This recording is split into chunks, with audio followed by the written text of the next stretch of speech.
it was warming up at the sidelines, and that was daunting, because as I warmed up the sidelines, to hear all this racial abuse, and I turned around expecting it to be the away supporters, found out it was my home supporters, and it was really hurtful. Being there, I got on for the last 4 minutes or what, but the 4 minutes was the longest 4 minutes I've ever come across, because I just wanted to get off as soon as possible, and doing so went straight down to the tunnel into the changing room, and I had hands in my head really, because I didn't know really whether I wanted to continue playing football again.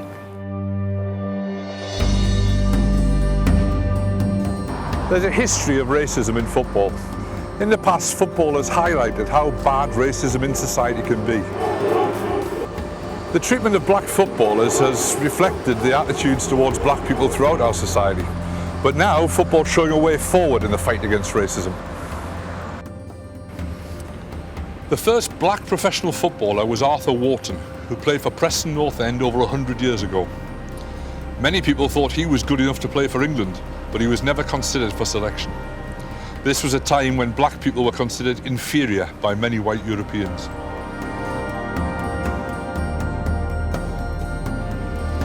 In the 1920s, one of the few black players was Jack Leslie, who became a prolific scorer with Plymouth Argyle. He was told by his manager that he'd been selected to play for England, but then the invitation to play for his country was withdrawn. Leslie told journalists, "They must have forgot I was a coloured boy."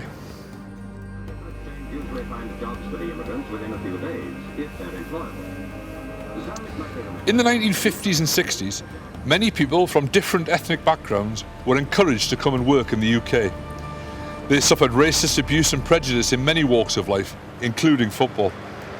Many top clubs claimed black people would not make good footballers. It seems incredible that people thought like this then, but racial prejudice was part of everyday society.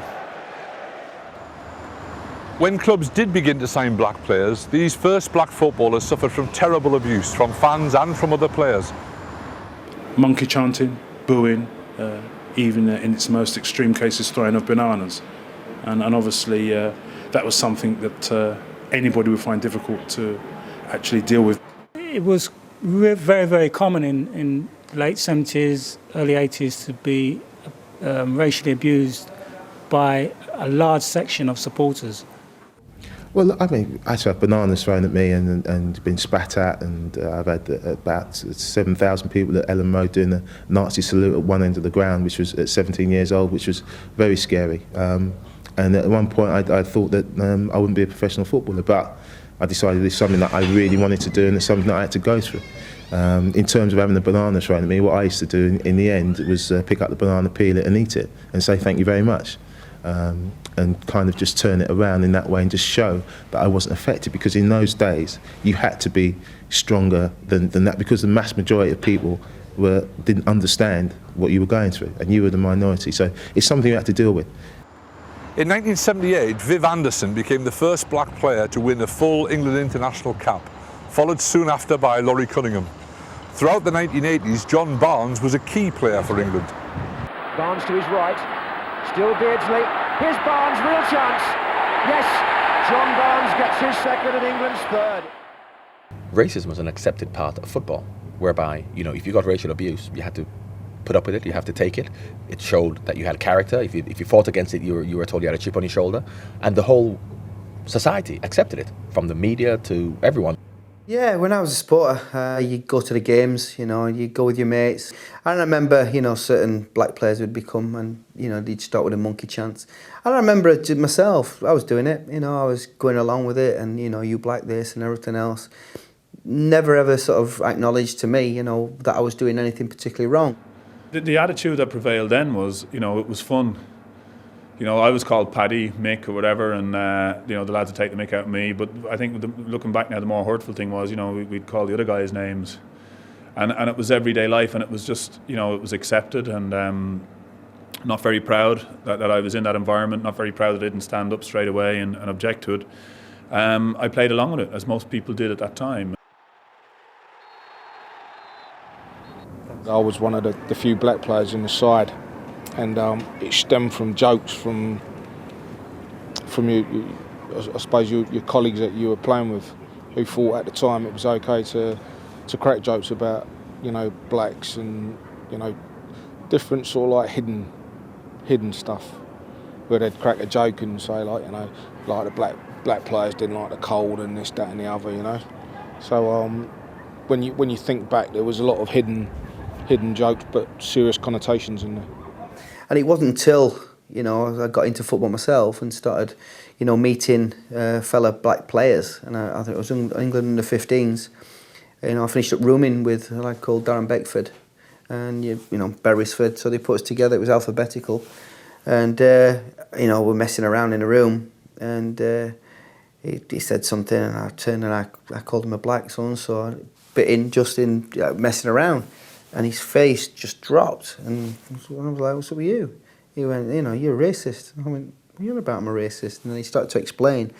And then when I says, come on, it was just a comment. He says, no. He says, and then he explained. He says, look, Bez, he says, yeah, you're not a racist as such, but you're condoning it by calling me that. When I played at Newcastle in 1985, me and Howard Gale was subjected to some racial abuse.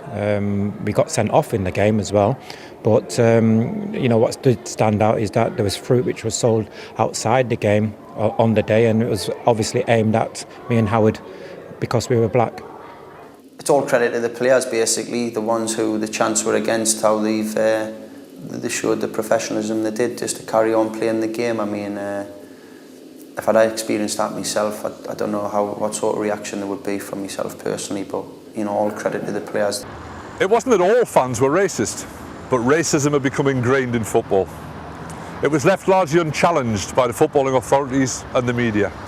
It was very hard for fans to tackle racism at games. There were no laws against racist chanting, and it was ignored by the stewards and the police.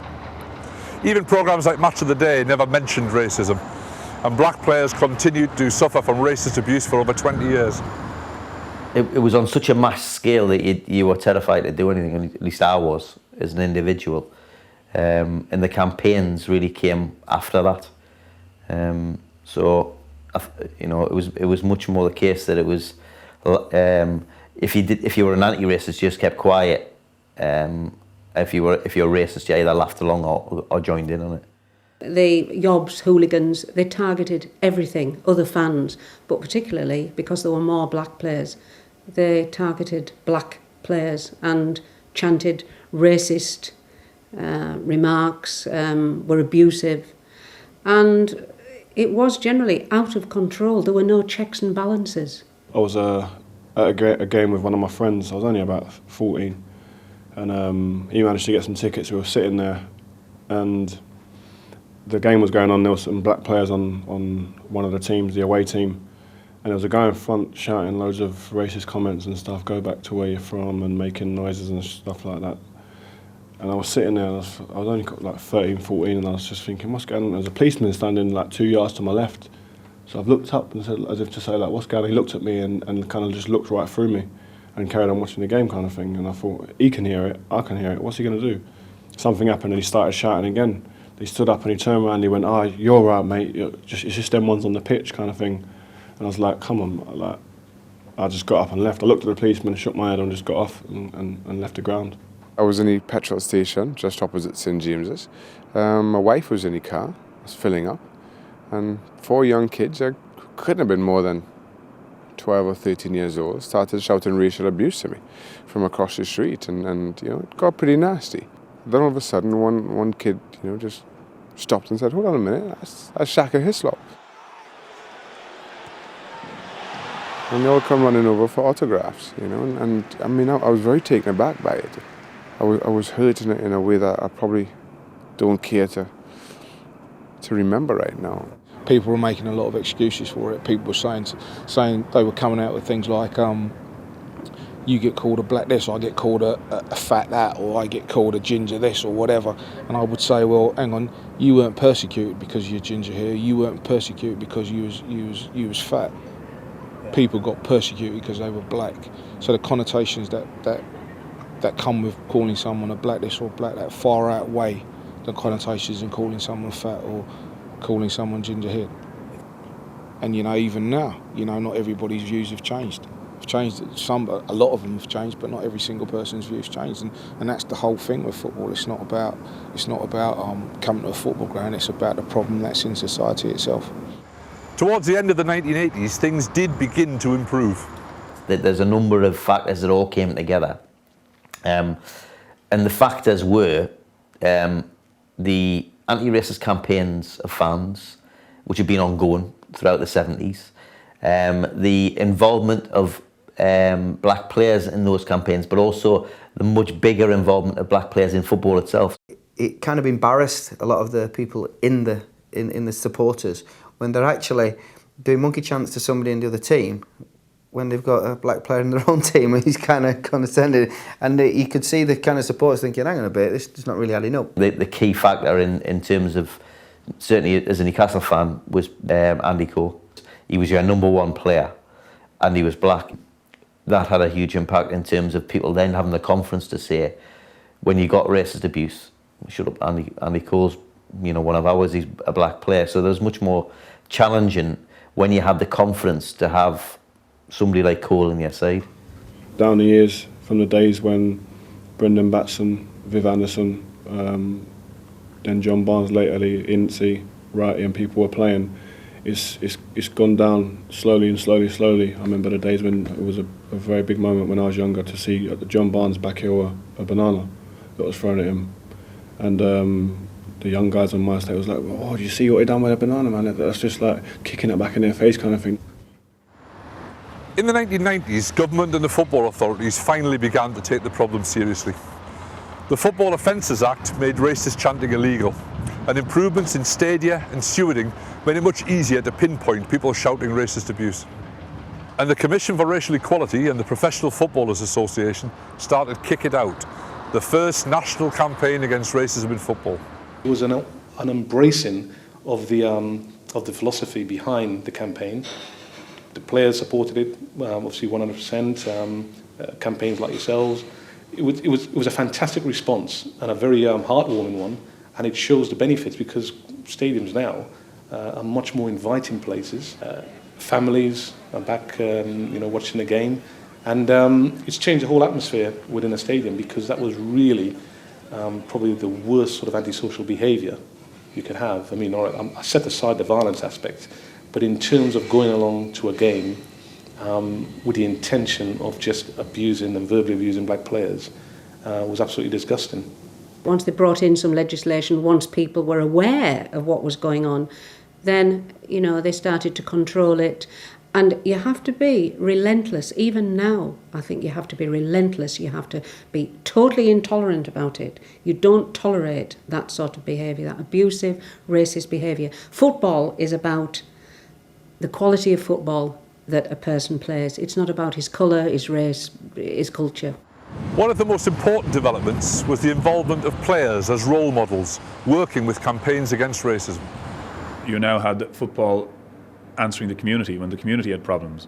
So instead of it being the other way around and football being, the cause of this thing where there's so much of this culture in place, this racist culture, where now you have a completely different situation where now actually the message was going from football into the schools. We felt that the main job of Shirts and Red Card right from the word go was to tackle racism in society, not in football. And that was the message we started with. And the first place we took the players to was Westgate Community College. And we realised then that young people would listen and learn from top players in a role model status and in a way that you're not going to get with other people. For obvious reasons, I'm one of the few black goalkeepers in England and therefore subject to racist comments and different racist chants. And I can't run away from it. I have to stand there and take it. It's something that hurts very deeply and something that I feel very strongly about. It got easier, it got better with education, with talking about it, with raising the debates, with trying to rationalise why people said things, why people had the differences they had. So I think it's very, very important that youngsters at a very early age have this discussion to talk about black and white and Muslims and Jews and Christians. It's very, very, very important. And there's no reason why people cannot live together but hold their cultures dear to them. Absolutely no reason why that can't happen. But I think it's important that people have the debate and understand differences, understand that people like to go to mosque as opposed to go to a church. Nothing wrong with that. It's understanding people's cultures. Whilst things have improved a great deal in the UK, across Europe, racism still remains a problem in football. We should be recounting how well the 5,000 or so England fans conducted themselves in Madrid, but the actions of some of the Spanish crowds towards England's black players has dominated events.